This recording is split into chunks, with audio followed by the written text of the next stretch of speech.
اور اے پیغمبر صلی اللہ علیہ وآلہ وسلم، یہ بھی ان سے کہہ دو کہ اگر یہ لوگ سیدھے رستے پر رہتے تو ہم ان کے پینے کو بہت سا پانی دیتے تاکہ اس سے ان کی آزمائش کریں، اور جو شخص اپنے پروردگار کی یاد سے منہ پھیرے گا وہ اس کو سخت عذاب میں داخل کرے گا۔ اور یہ کہ مسجدیں خاص اللہ کی ہیں،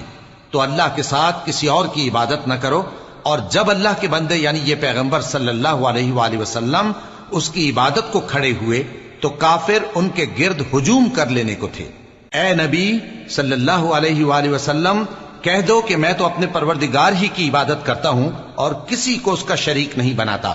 یہ بھی کہہ دو کہ میں تمہارے لیے نہ کسی نقصان کا اور نہ نفع کا کچھ اختیار رکھتا ہوں۔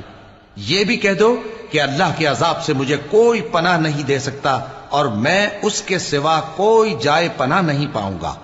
ہاں، اللہ کی طرف سے احکام کا اور اس کے پیغاموں کا پہنچا دینا